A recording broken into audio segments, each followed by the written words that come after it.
It's Power Hour LSU.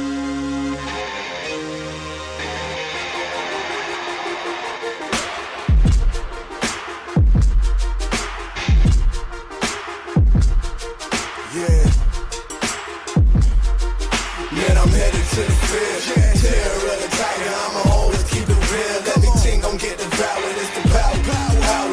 LSU with Carter, it's the power. LSU with Carter, man, I'm headed to the field. Terror of the tiger, I'ma always keep it real. Everything gon' get devoured, it's the power. LSU with Carter, it's the power. LSU with Carter, man, I'm headed to the field. Terror of the tiger, I'ma always keep it real. Everything gon' get devoured, it's the power. LSU with Carter, it's the power. LSU with Carter, man, I'm headed to the field. Terror of the tiger, I'ma always keep it real. Everything gon' get devoured, it's the power. LSU with Carter, it's the power. LSU with Carter.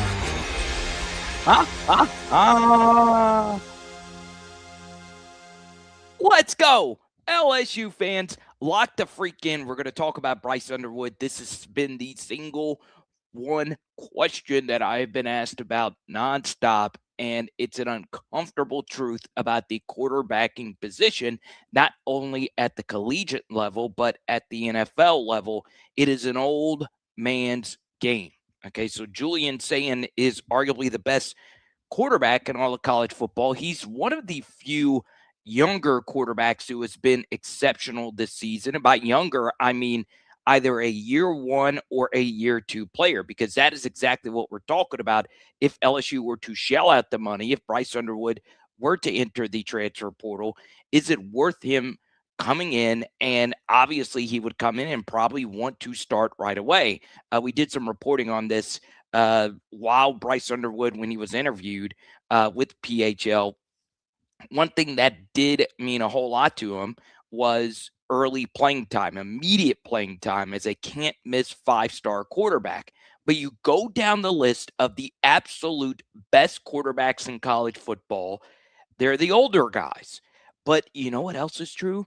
The best quarterbacks in the NFL are also the older guys. Okay, outside of Drake May, most of the QBs are the guys, whether it's a Sam Darnold, whether it was a pre-injury Daniel Jones, who they're replacing with 44-year-old Phillip Rivers. It's insane to me that there are still people fawning over the year one or year two quarterback. And the perfect example of this, even with an offense that is relatively simple compared to other complex passing games, look no further than Ole Miss, where before the season began, we all thought Austin Simmons was probably going to be a pretty productive quarterback. The lefty has so much talent. He is a young prodigy, if you will. He's a guy that actually jumped a few grades scholastically for him to get to where he is right now. Just for Trinidad Chambliss, an older quarterback who's played more football from Fair State, comes in and obviously has never looked back. The quarterbacks in the SEC that were all SEC this season, Diego Pavia was first team. Second team, of course, was Trinidad Chambliss along with Ty Simpson. And third team was Gunnar Stockton, who was a year four first-year starter. So age really has correlated with quarterback success overall. And if you were to ask me, hey, Carter, who you were a big Bryce Underwood fan, and for me, I'm actually going to defend those that say, hey, did you see Bryce Underwood's stats? We don't want him with only 9 touchdown passes as a full season starter. I'm actually going to defend that aspect of it because he is a true freshman. He was playing with Sharon Moore, who, even when he was coaching the J.J. McCarthy Michigan Wolverines, J.J. McCarthy had some of his worst games when Moore was the head coach.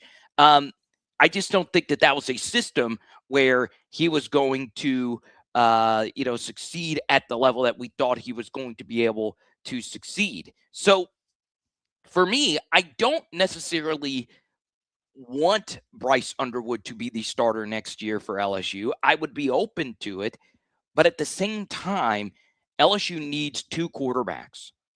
They might even need to bring in 3 in this next transfer portal class, which would be pretty unprecedented. Who would agree to do that? Well, I do think we need a few different dart throws to have this thing work out, unless, of course, you get a guy like a proven producer, a Sam Levitt, someone like a Trinidad Chambliss, or Bailey, CJ Bailey, the NC State quarterback, who I think would fit what Lane would want to do. So there's so many different things that are in this equation for Bryce Underwood. But for me personally, I am open to it. That's just not the direction that I would go, even though we did interview Bryce Underwood. And I still had the autographed shirt of the signed Jaden Daniels and signed Joe Burrow shirt that I have over here, where Bryce Underwood signed it in our interview. I was wearing like this Heisman t-shirt graphic thing. So yes, I am open to that very thing. Okay. But it's not what I would do. Now, to me, I think the biggest news from today, and this is the second question that has been asked to me over the past 24 hours in our Discord and so on and so on. It is what's going to happen at the running back coach for LSU. So you're looking now, Wilson Alexander, this is the current LSU staff under Lane Kiffin. All right, so this isn't the full staff. This is just the new contract term sheet. So you do see Blake Baker. Obviously, Blake Baker got a raise. And Baker, as you can see, is the defensive coordinator. Lane Kiffin as the head coach. Charlie Weiss, we talked about his deal briefly yesterday as the offensive coordinator. Joe Cox, the tight end, co-OC role. George McDonald, the wide receiver and pass game coordinator for LSU. And then you see Eric Walford. He is officially going to be LSU's offensive line coach. I am perfectly fine with that move. This is a guy who has coached not only at the collegiate level, but at the NFL level on the offensive line. Dane Stevens at quarterback. Nick Savage will be your new strength and conditioning coach. Thaddeus Rivers, your director of ops. Dwight Wilson, director of recruiting. And Mike Williams, director of player personnel. So you did lose one LSU staffer, Kelvin Bolden, back to Ole Miss. He jumped from Ole Miss to LSU just this past offseason. And look, do I think LSU is a better school now that Kelvin Bolden is gone? No. I also just don't know what each and every director of player personnel, recruiting staffer does. And it does bring up an interesting question as far as a lot of these recruiting coordinators that jump from school to school to school to school to school. So when you jump from Ole Miss back to LSU and then back to Ole Miss, and let's just say you've been recruiting a guy over that course of time, well, what do? Right? So it's one of those weird dichotomies. Now, I know that's not specifically what Bolden does, but it is always interesting how many of these assistant personnel analyst types, these general manager types, like an Austin Thomas, they have jumped from so many different places. I wonder if it gets old. I have always thought of that. And to me, when it comes to just the staff in general, and before we get to any questions for tonight's show, the big one is going to be Frank Wilson. And a lot of you just did not like our stream yesterday. We couldn't go for that long, but God, it was amazing how many Twitter messages I got in particular on the Twitter stream, which was kind of strange, regarding Frank Wilson and his future at LSU. It's a very sensitive topic, I guess, for quite a few different people. All right. So when it comes to the modern day college football, and when you look at LSU's overall success, there really hasn't been a change in LSU's recruiting from one coach to the other that's been pretty drastic. You know, we look at a guy like Brian Kelly as more of a laissez-faire type of recruiter. He was a guy that wasn't necessarily blazing the trail.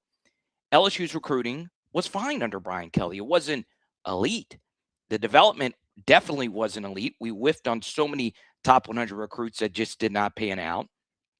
Some of that is scheme and so on and so on. But overall, we were doing just fine, right? Recruiting wise, it was, like I said, it wasn't elite, but it was fine. It was fine pre Brian Kelly. It's been fine even in the couple of weeks post Brian Kelly. We signed as many top 125 on 3 recruits in this class as we did in any other Brian Kelly class. And that's just in a week. The biggest top 125 class that we have had was in 2021 when we signed 10 players. All right, and that was Ed Orgeron's last class. And that class bled over into the Brian Kelly era. And that was a big reason why we were good during the Brian Kelly era. And that 2021 class, that top 125 metric does not include Malik Neighbors, who was the best player in the class. So Brian Kelly had a good on-ramp. That 2022 class was great. And it was mostly Louisiana. And then all those many years before then, great recruiting classes at LSU. Great. All right. There are some down years. There were some classes that weren't as good as others. 2013 LSU class obviously wasn't as good as the 2014 class, which many consider to be the best ever. I would say it's 2017, but you could point to any class you want to and make a case for or against that being the best class. All right. You can honestly make that case for, I would say, 5 or so different classes. But the major point of this is, let's just say Frank Wilson is not retained by LSU and he were to go to Texas. That would be a not great scenario for LSU. It wouldn't be the optimal scenario for LSU at all. There you have a lot of resources. There you have proximity to the state of Louisiana. There you would have, in Frank Wilson's first year, a Texas road game in Baton Rouge. There are a lot of things that are working against you if he were to go there.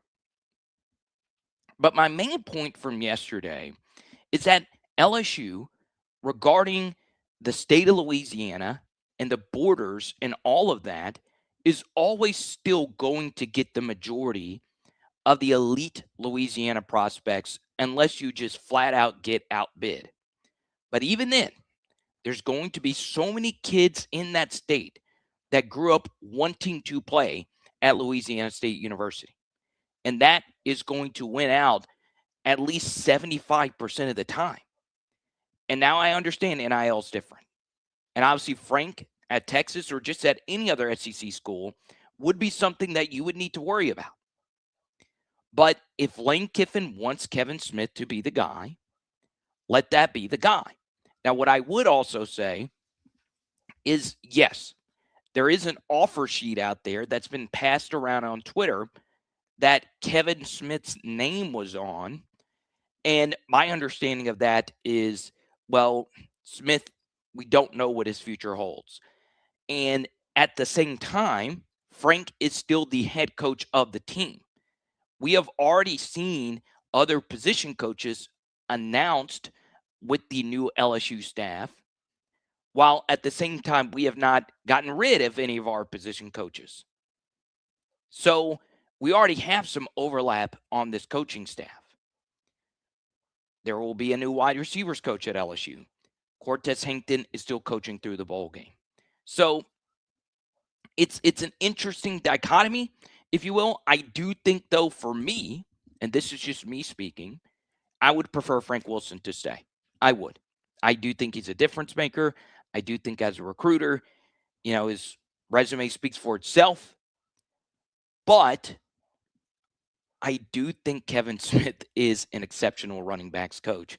I think what he's done with Kwan Lacey has been fantastic. I think he got too much blame for the running back room at Ole Miss last year. That Quinshon Judkins situation was above him. And normally those types of situations are. And, I think he just took too much blame for that. Now, there was an interesting situation where Ole Miss fans wanted Ulysses Bentley to get more carry share, and I get that. But, I think if Lane wants Kevin Smith to be the guy, I am down. I am down for it. All right. So We then go to LA Mom, our first question of the evening from her. I'm thrilled that Nike chose LSU for the NIL deal, but curious as to why they didn't pick Oregon. Isn't Nike supposed to be big Oregon supporters? So I don't think it's necessarily one of those things where Oregon is going to quit getting supported by Nike. I don't think that's ever going to happen.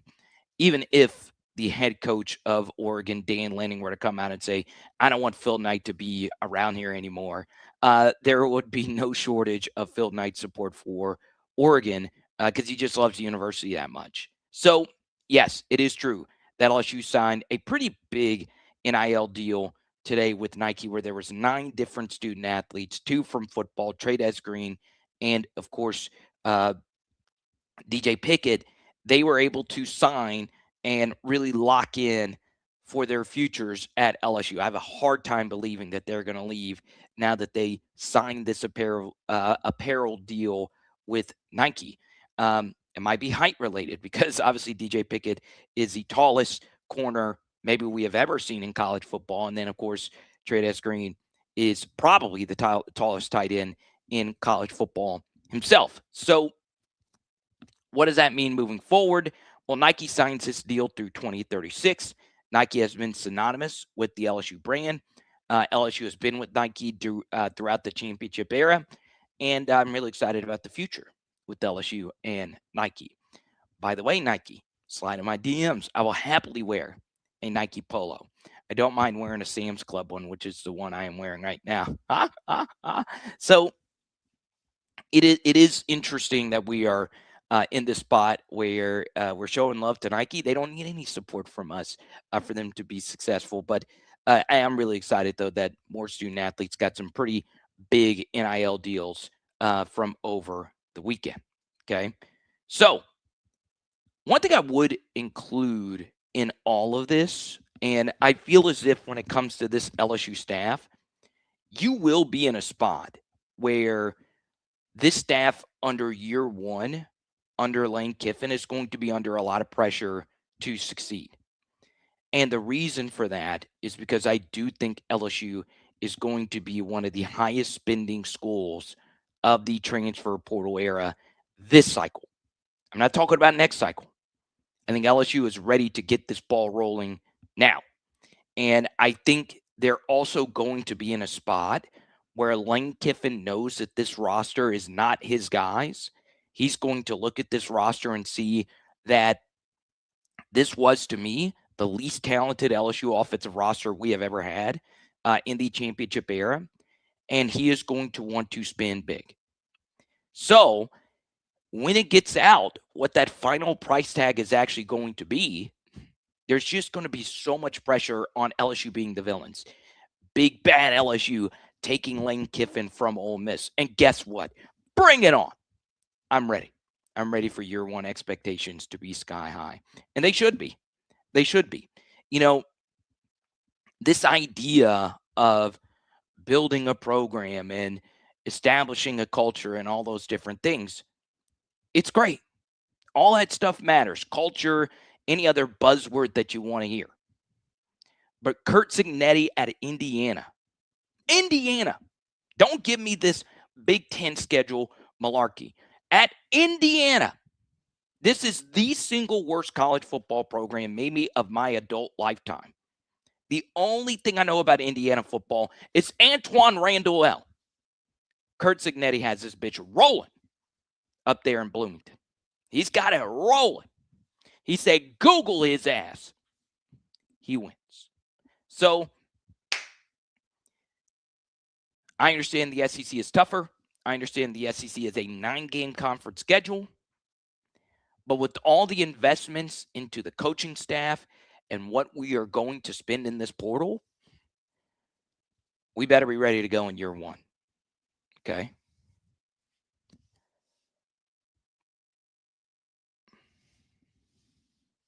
Let's go to DK Go Tigers. Why would we want a kid who played us like a fiddle?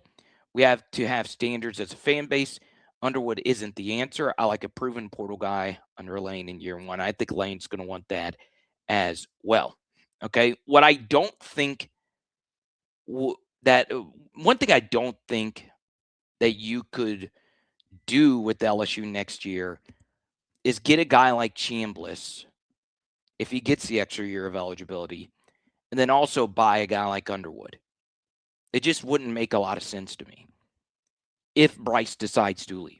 Okay. Now, let's get into the next thing. The topic du jour of today is still Sherrone Moore.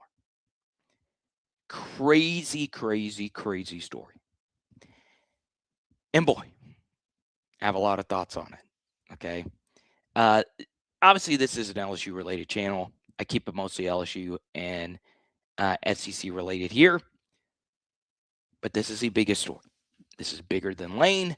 This is bigger than the playoff. And the reason it is because of the cultural rot that is Michigan football. And it's gotten to the point where, yeah, there are very serious things that have happened at other programs. Penn State, Baylor. Every program has something ginormous.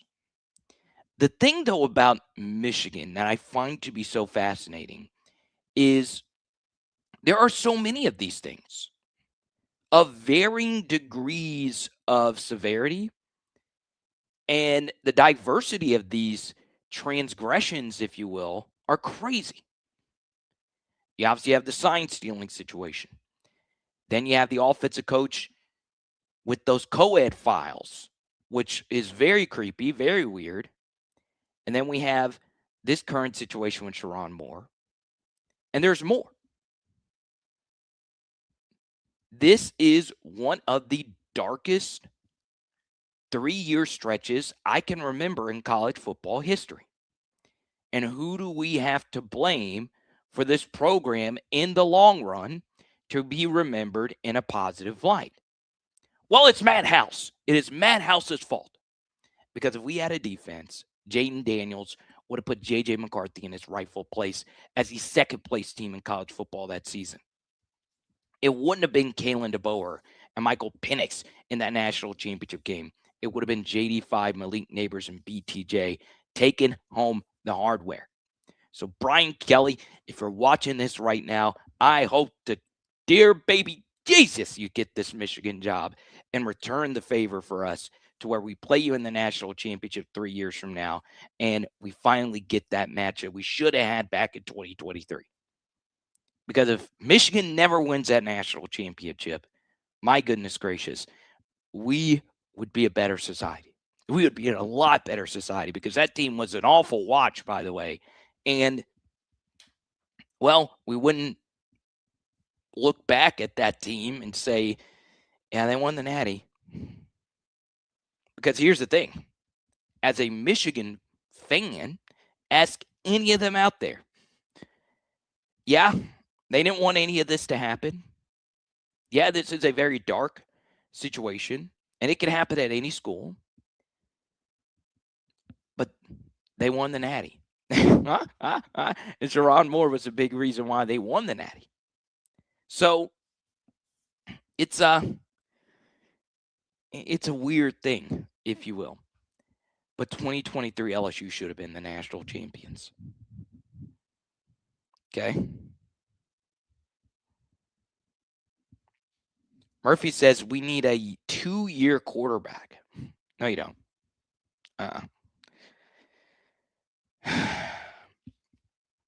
The quarterbacks of the two teams that are 1 and 2 in the Big Ten are a 1-year transfer rental and a first-year starter.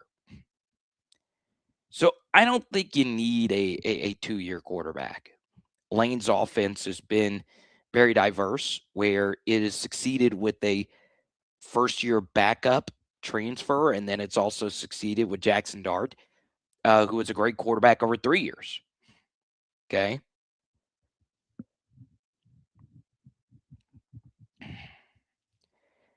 Yeah, BC, it's weird. It's weird, man. It'll get you. It'll get you. I will also say, and I'm not making all too many Sherrone Moore jokes or comments or any of that, simply because we just don't know all the details. And it seems as if from the Moore side of things, he feels as if his story has not been told in full. Okay. Also, according to Ross Dellinger, Ward Manuel will remain the Michigan athletic director. Manuel, of course, was originally from Louisiana, but I'm pretty sure he played at Michigan and he will remain there. Okay. Now, coming up next, where else does LSU need to find answers in the transfer portal? That's coming up. It is PHF Power Hour Network listeners and viewers. You might be consuming this content with that crick in your back that you've been trying to get rid of for so long. Take this as your sign today to book your appointment with LabordTherapy.com. In the Lafayette region, there is no one that you will find that cares more about any different type of pain that you might have than the team at LabordTherapy.com. Book today. Once again, that's LABORDE therapy.com, or you can visit one of their 5 locations all throughout the Lafayette region. Are you a die-hard LSU fan, and would you like to understand the complex game of football better? Well, sign up today for our PHL Patreon. This is his second touchdown. Counter G, why you're pulling the guard. We dive deep on recruiting and the transfer portal at a level that you have never seen before. Film breakdowns from so many different angles, and my personal favorites, oh yeah, the analytics, baby. I like to get nerdy. We take a look at cutting-edge statistics that help all of us understand LSU football even better.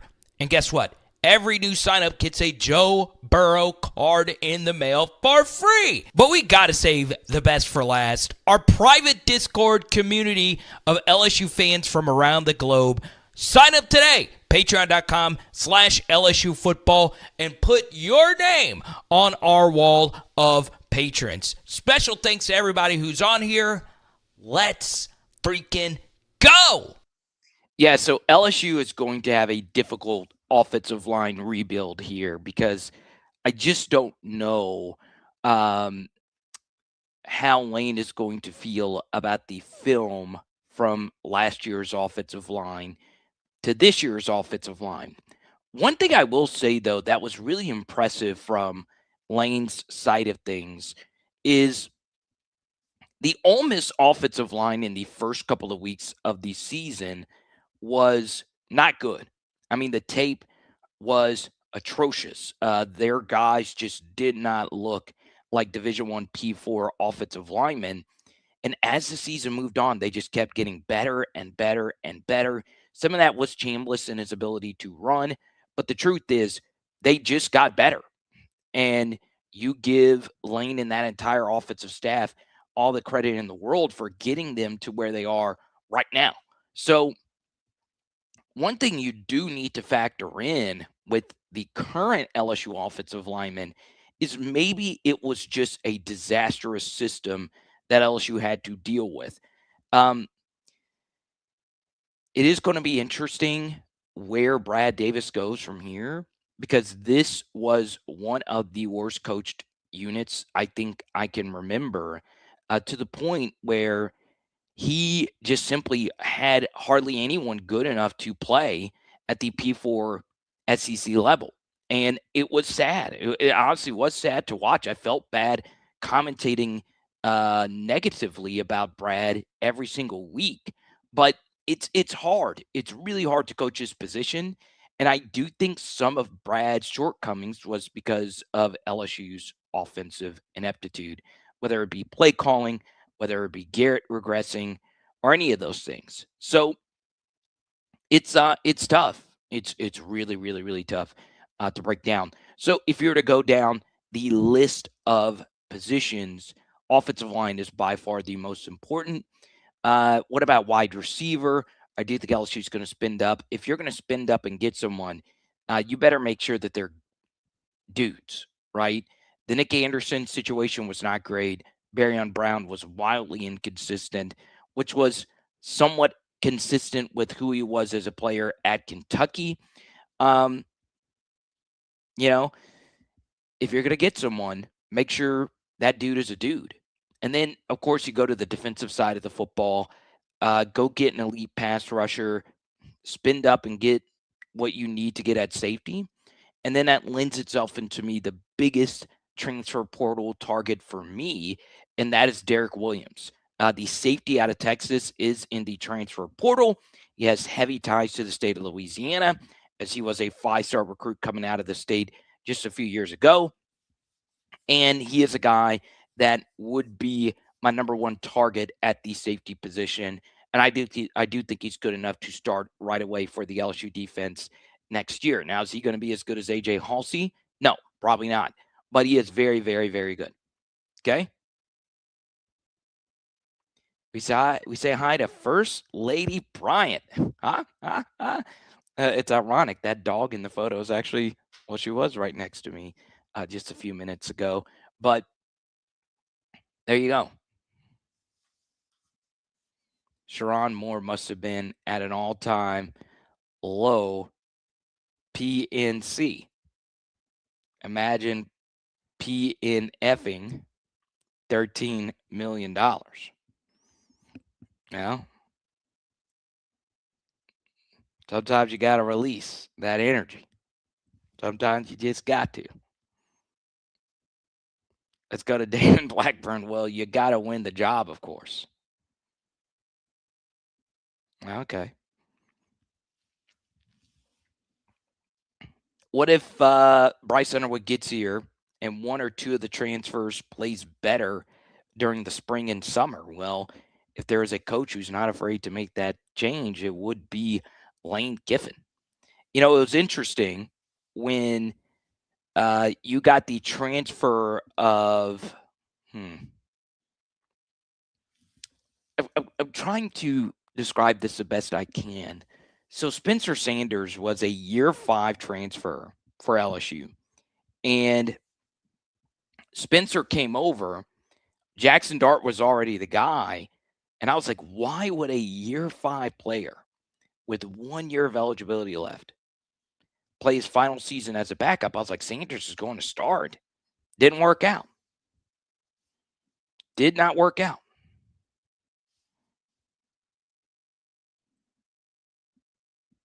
Let's go to Brian. What's up, bro? How about Lane's brother Chris for defensive line coach? Elite resume, and he's put out some awesome units, college and pro.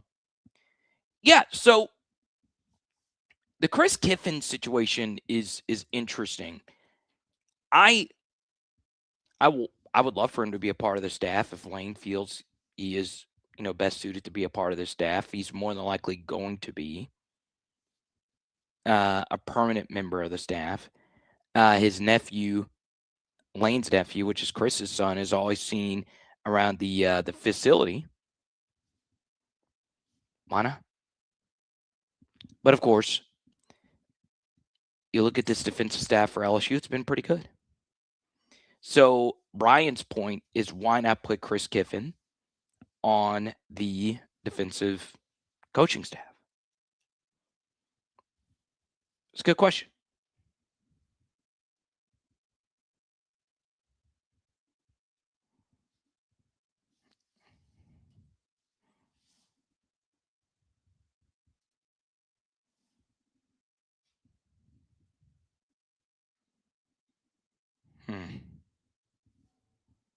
Let's see here.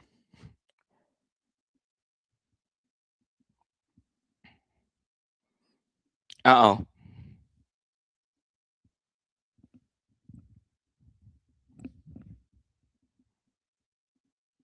The Master Blaster. What's up, team? Good to see you, Tony.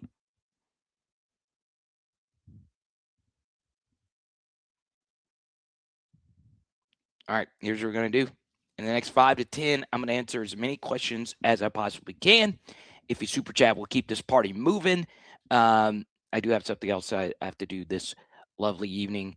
But at the same, it's not something that I have to do. It's some Christmas shopping. I was going to go out and get the wife's gift, but I don't know if I'm going to be able to go get it if she's in the chat. I probably shouldn't have said that. I was going on a secret journey. Let's go to Ronnie.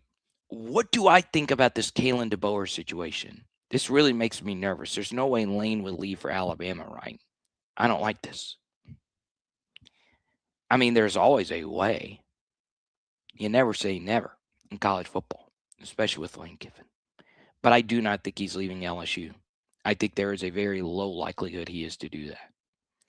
And there's a lot of different reasons as to why. I think when Lane looks at a situation at LSU and you compare it to a situation and what it would be at Alabama. Obviously, he's been in Alabama. He looks up to Nick Saban. And that job would make a lot of sense for Lane in terms of his career aspirations. Alabama is one of the programs you can go win a national championship. But the first thing is, Alabama, they do not have the deepest pockets in college football. Now, if he were to go there, the money and the pockets and all of that would follow, not necessarily in terms of LSU money, but there would be more money being donated with the excitement of Lane making this boisterous move from LSU to Alabama.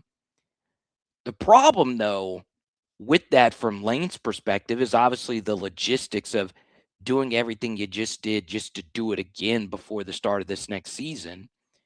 And then the second thing, and I would definitely say this to Lane, which job of these two?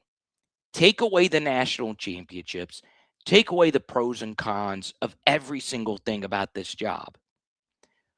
Which job would allow Lane to be Lane more? Is it LSU or is it Alabama? And the answer to this is definitely LSU. Okay? It's definitely LSU.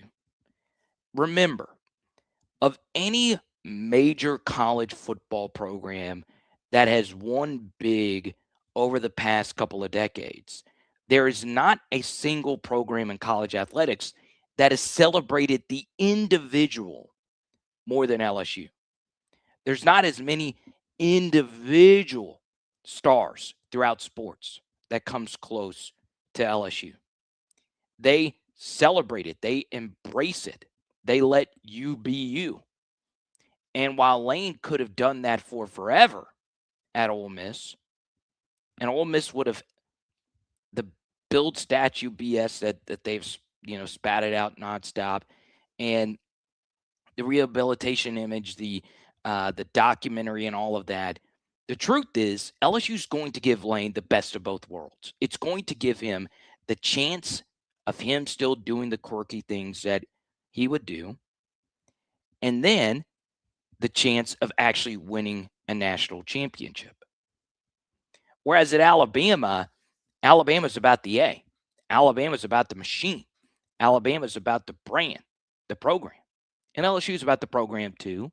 And I'm not saying you can't be an individual superstar at Alabama. But now Lane Kiffin has the single most powerful person in the state of Louisiana at his back. And who is that? The governor. Lane Kiffin has the entire state behind his back. He's got the state to himself. He's got Nick Saban telling him, hey, this is the job. Nick Saban is the one saying, hey, which state produces the most per capita NFL stars? It's Louisiana. So it would be strange to actually jump from LSU, the program that Nick has publicly, said for so long you should take this job. And also privately, he told Lane Kiffin this, along with Pete Carroll, just for you to truly be in Nick Saban's true shadow at Alabama, which Lane wouldn't mind. But I would tell you, and I said this prior to the Lane Kiffin hiring, that there was a prominent person in the know at LSU that told me that would be his biggest concern. Not that LSU does not land Lane Kiffin, but if Lane Kiffin were to leave for Alabama. Never say never. Okay. But should it be in the back of your mind? Yeah, it should. But I don't think it's going to happen. I really, really, really don't. Even if this DeBoer thing were to open up. Okay.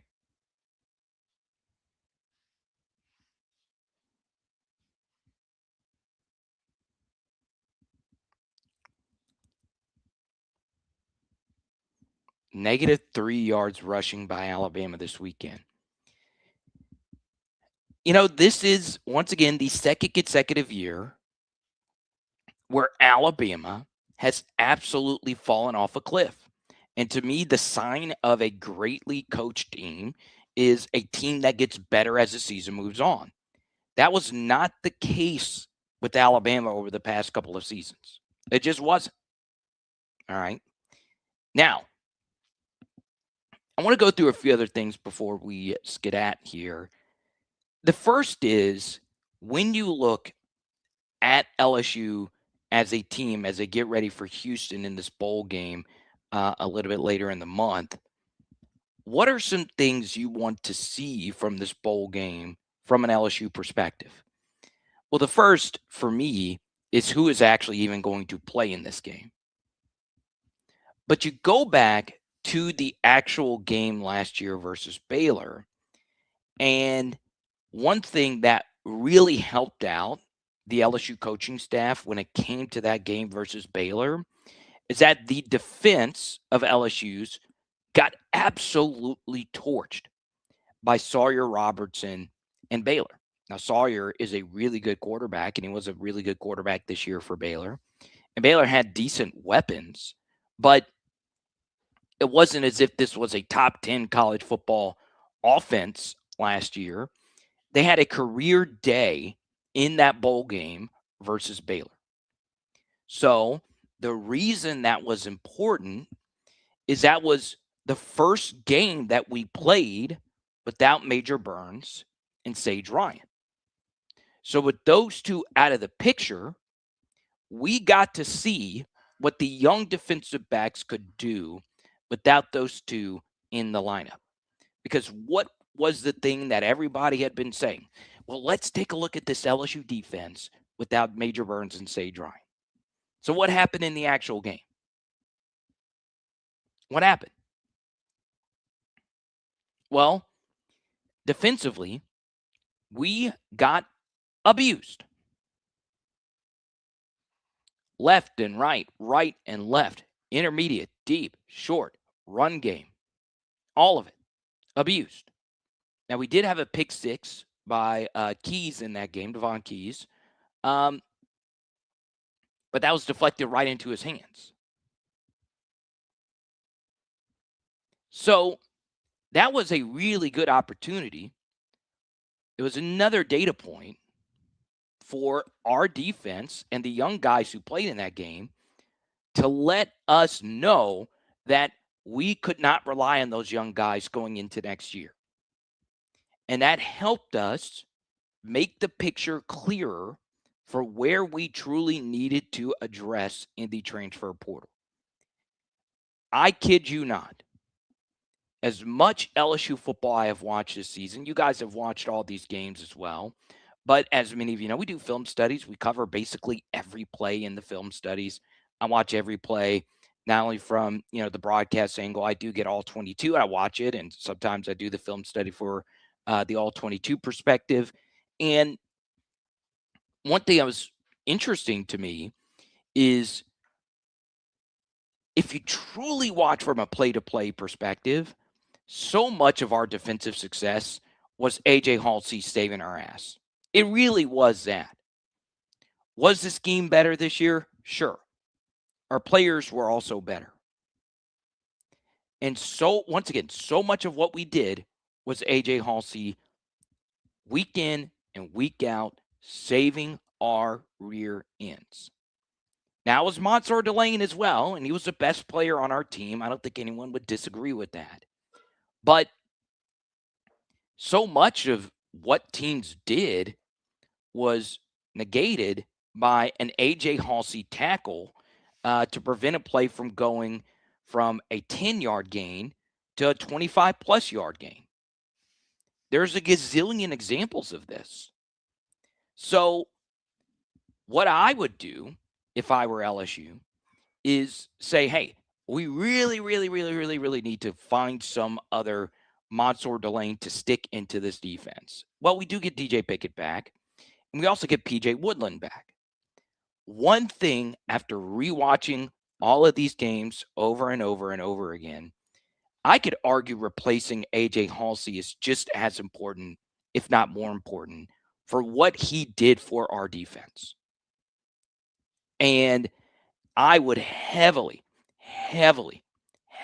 pursue the best safety in the transfer portal. Because it was not for certain that we were going to get AJ Halsey. It was just not. And obviously, LSU's got a bunch of new staffers coming in. And Ole Miss didn't have the best safety play this year. They were fine at that position. I made a lot of Sage Ryan jokes, but he wasn't terrible. He was better there than he was with us. If there was one message I would send to Ben Glasscock, it would be, please, let's load up at that position because we need it. We need it desperately. Because now that Halsey's gone, Jordan Gilbert's probably going to be gone. Tamarcus Cooley is going to be gone. You look at a guy like Deshaun Spears. Is he going to step in and take another step as a player?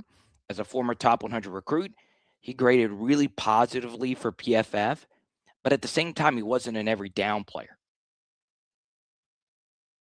Now, one thing I would also say, and I rewatched some of the pieces of the Ole Miss LSU game today. One thing I think Lane is going to really help Blake in this next season is communication. And the one thing I would tell Lane to tell Blake Baker, because it's virtually impossible for Lane with all the stuff that's going on in his life right now to go back and rewatch every snap of every LSU game. And if he were to do that, he would probably just focus on the offensive side of the football. But one thing that I really respected from speaking to somebody at Ole Miss, and then at the same time, listening to so many different Lane interviews, is he is big on coaching communication. All right, let's just get in the right play. You know, one thing about the Ole Miss defense, they were torched by Arkansas. And Arkansas was a really good offense. They were a top 5 SEC offense this year. They torched Texas A&M. But when you really broke down that game, and I do a lot of Arkansas film study as well, so much of Arkansas's offensive success in that game was Ole Miss just not being lined up correctly. And as the season moved on, Ole Miss got a lot better in that department, just getting in the right play defensively, or just getting in a sound play defensively. So for me, one thing that really hurt the Blake Baker defense this year was communication. We really struggled getting in rationally good defensive sets. Sets that actually made sense, in particular on third down and in the red zone. Coverage bust, if you will. Okay, so, you know, I hope going into next year that we get better when it comes to communicating where everybody needs to be and just making life somewhat difficult for the opposing team's defense. Okay? So, how do you address that? Well, you just tell Blake Baker, hey, just make sure we limit the coverage bust. What can I do to help you? I'm going to be honest, and I say this as someone that loves the Oklahoma Sooner fan base because we have done so many Oklahoma videos on the SEC channel. I have thought for very long periods of time about the Isaiah Satania coverage bust touchdown. It truly was insane that we gave that up. And I hate it that we fought so hard, tooth and nail, for that entire game. For them to score a touchdown like that drives me wild. All right, it really does, because those guys that were on the field battling for LSU, whether you're a fan of Michael Van Buren or not, he burned his red shirt for us, and I know he wanted that game really badly. And I know that there's a lot of guilt on his shoulders because he did not play well in the first half, and in the second half he played a lot better. For him to get us in a position to win that game and for us to lose it the way that we lost it sucks. It really sucks. I would have done anything for us to just play quarters every single snap and not have just a wide open walk-in touchdown like that. And I'm not mad at any of the players that blew their assignments on that play or anything like that. But it really, really, really bothered me that that's how that went down. All right, we just don't talk about it because everything with Lane Kiffin happened that night. So it sucks. It really, really, really does suck. Okay. And my viewership dropped when I started talking about that because it's not because we lost that game. It's just everyone wants to talk about the future. But man, I would have done anything just to force them to have to make a big play on us to actually win that game. And they did make a play. It's just a high schooler is making that throw and catch for a walk-in touchdown. Okay.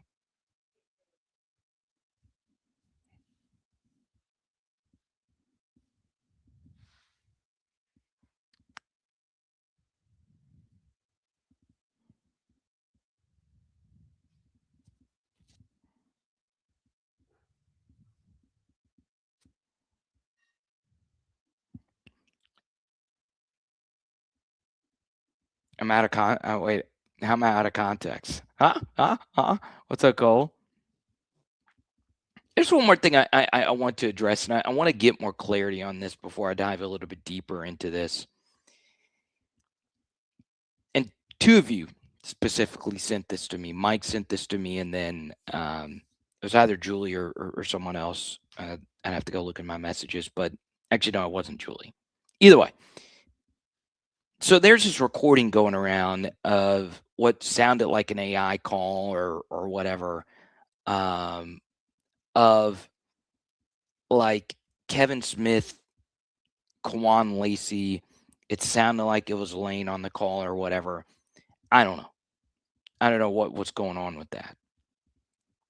What I will say, though, is do I see a world where Kwan Lacey stays at Ole Miss and not follow Lane to LSU? Yeah, I could see that.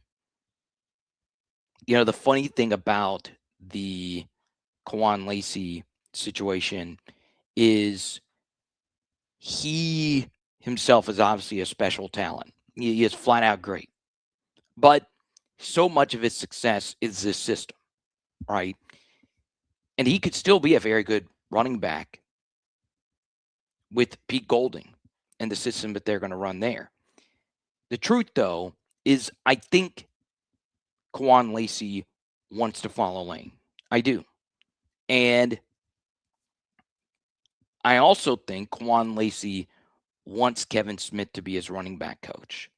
So I think of these scenarios that could actually play out here, Lacey could look at the LSU running back room and see that Caden Durham and Harlem Berry are two fantastic backs. Does he want to go into a back room that is more talented than what he currently is in at Ole Miss? Whereas top backup is Logan Diggs. Logan Diggs, of course, a former LSU running back. He's out of eligibility. So that room's going to be even more wide open, and they have another back. They have other backs as well. I do think the most likely scenario is Quan Lacey, the running back for Ole Miss, is going to play where Kevin Smith will be. And Kevin Smith, of course, is the Ole Miss running backs coach. So if Kevin Smith goes to Baton Rouge, Lacey will follow. If Kevin Smith stays at Ole Miss, Lacey will stay. But could we see a world where Lacey stays and Kevin Smith goes? Yeah, you could see that as well. Okay.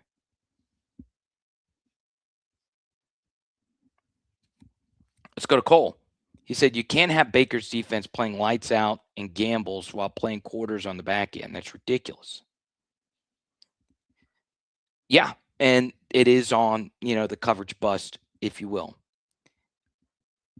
I'm just telling you that I was sick to my stomach that we have had so many of the touchdowns we gave up in the games that we lost were guys waltzing into the end zone, right? Like, I don't mind a touchdown being given up if somebody is breaking 15 different tackles and stretching the football over the corner of the pylon. That's fine.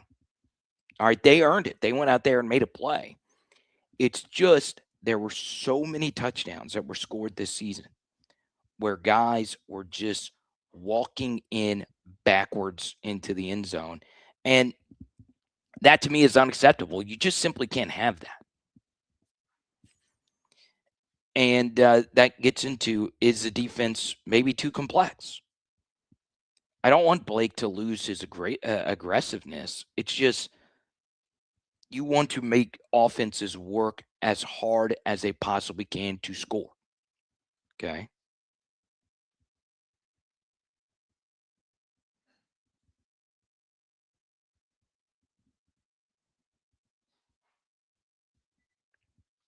Now,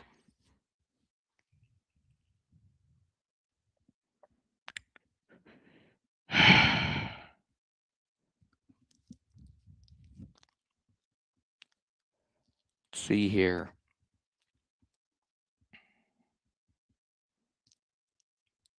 I wanted to end the stream with the schedule release, the full schedule release. And we do have that coming up here on the SEC Network here pretty shortly. We do have our non-conference games all lined up. All right. I thought about the doing something with the SEC channel, but I'll just do it here. Why not? I could just rip it and put it on there. Okay. So we do have our week 1 matchup. It is a 7 p.m. kickoff versus Clemson on September 5th. So you will start Saturday night in Death Valley, which is a good thing. You're always worried about that game being a noon kick, especially on a Saturday. But there you go. And then we have Louisiana Tech week 2 and McNeese State week 5.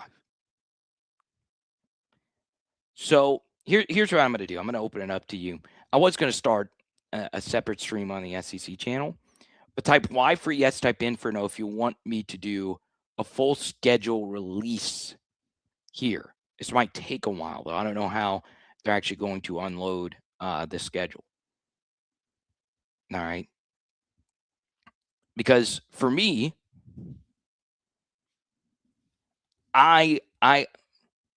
you guys know there's nothing more I love than a schedule release. It really isn't. I think it's the single most important thing for any league is how you format your schedule.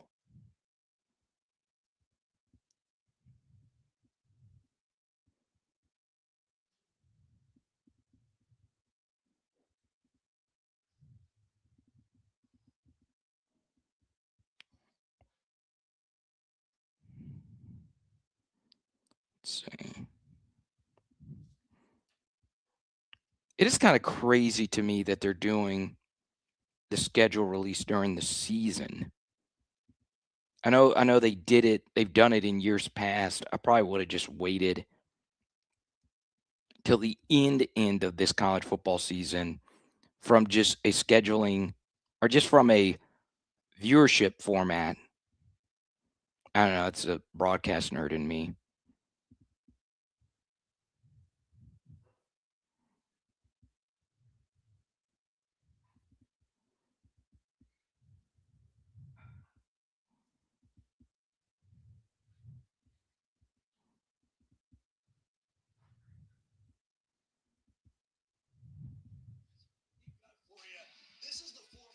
Okay. I got it pulled up here. SEC schedule format release, baby. Let's go. All right, let me change the title of this. All right.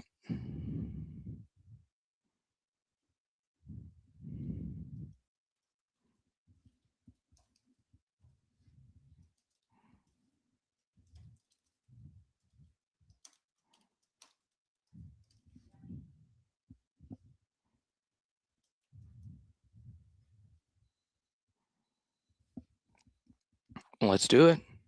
Y'all got to lock in, though.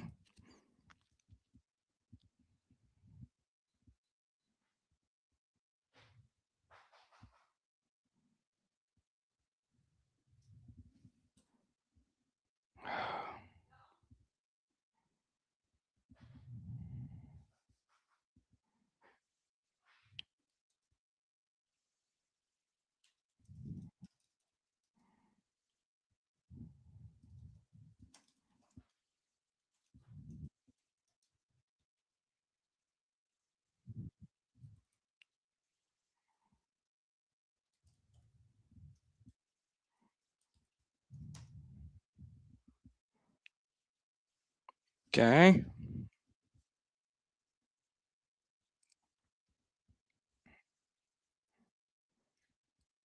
Let's see.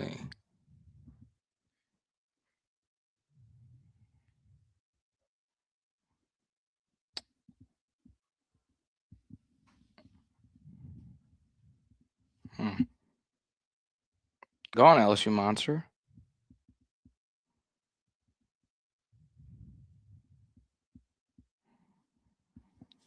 Let's go to Cole. Do I believe Lane could develop our 3 running backs?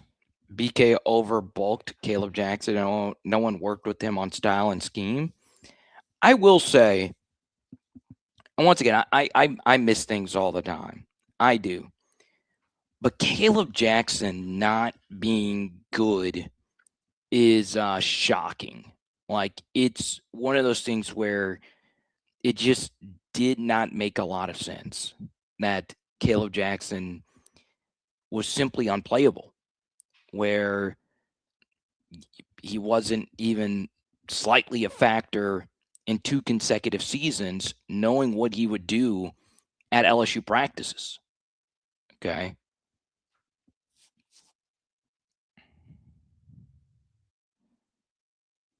I'd say the human race invades a peaceful planet. Which side are you on? Are you on humans or the aliens? I'm on both sides. I probably personally have more in common with the aliens than I do the humans. But there you go. I did want to play. Actually, I'm not going to play this full clip. But I'll play it. I'll let you. I'll let you come to your own conclusions on. Well, actually, there are no conclusions. But this was Scott Woodward on the SEC 9-game conference schedule. What is your thought on the current health of this industry? Yeah, it's concerning, and you could write a dissertation about what's wrong and what's good, because there's going to be a serious gap in haves and have-nots. And is that good for the overall sport? And I'm not smart enough to tell you that I know. I just know that, hey, I'm paid to worry about LSU, right. And I do that first and foremost, but I do have grave concerns of where this is going and what's going to happen, even within our conference and even within the Power Four. Hey, where and how does this thing evolutionize, and what do we turn into? And here again, I'm not smart enough to know. I just try to continue plowing ahead and doing the right thing. Basically, LSU was a huge proponent of the 9-game conference schedule from the get-go. So LSU will play Ole Miss in week 3. And I say all of this because the two biggest microphones for a 9-game conference schedule were Scott Woodward and Brian Kelly, and they are no longer here. So they are not enjoying the fruits of their labor. So LSU at Ole Miss will be week 3, and that will be the first SEC game for Lane Kiffin. How about that? In Oxford. Okay. Crazy.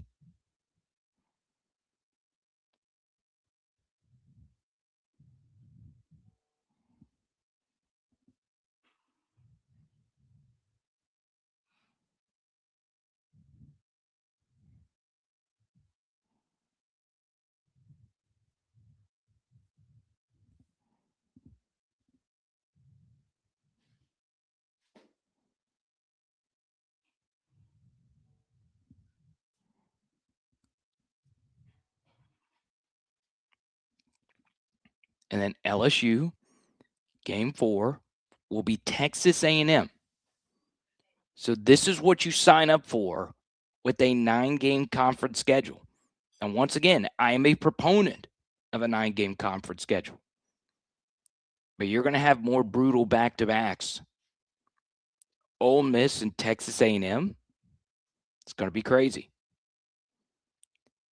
So far, week 1 will be LSU versus Clemson. Week 2 will be LSU versus Louisiana Tech. Week 3 will be LSU versus Ole Miss. Week 4 will be LSU versus Texas A&M. And then week 5 will be another non-P4, LSU versus McNeese. Now remember, if you go to a 9-game conference schedule, you lose a rent-a-win. So that will be the final cupcake on LSU's schedule, which will be McNeese. All right, because our other non-conference game is Clemson. So far, is the schedule brutal for LSU? Yeah, it's not easy. I'll tell you that much. But at the same time, it's not as bad as some of these others. I'll tell you.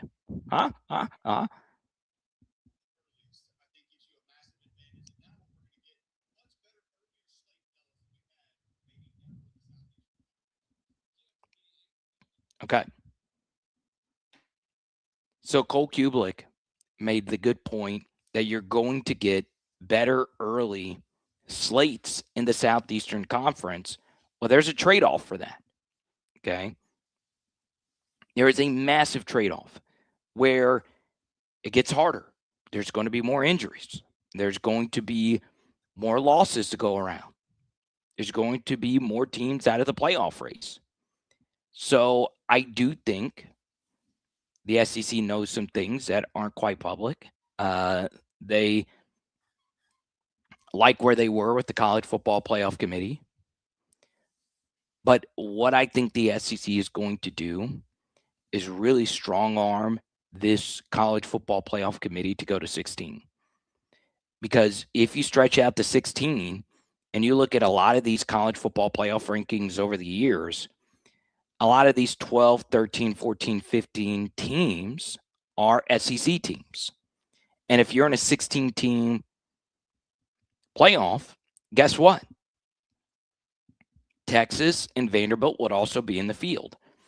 And that would mean 7 SEC teams would be in the college football playoff field. Now, do I like that? No, I personally don't. But with a 9-game conference schedule, I'm a little bit more open to it. Now, as we wait for this next slate of games, I do want to bring up that for me personally, I am pro 9-game conference schedule simply because I like better football. I like more games. I like more inventory. I don't like Alabama Mercer in the second to last week of the year before they play Auburn. Not my cup of tea.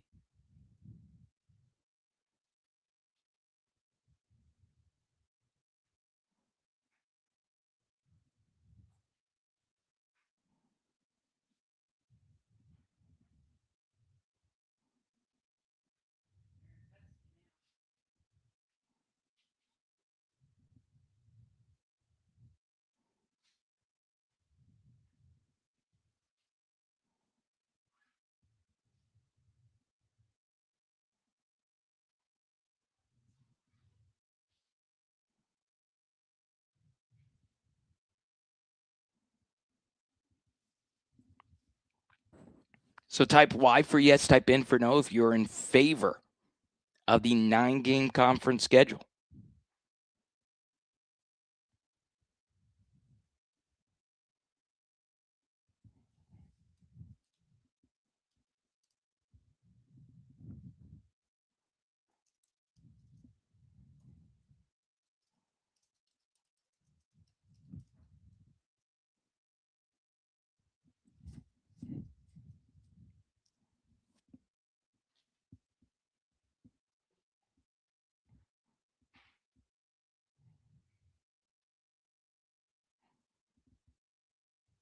Okay.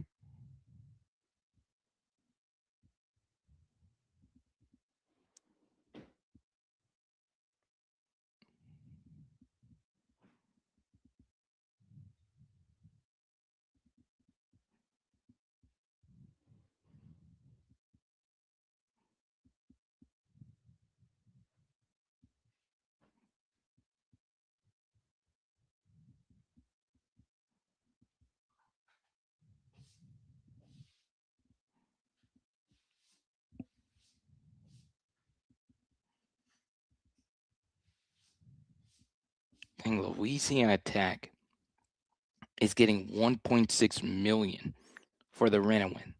Okay. Crazy. Crazy.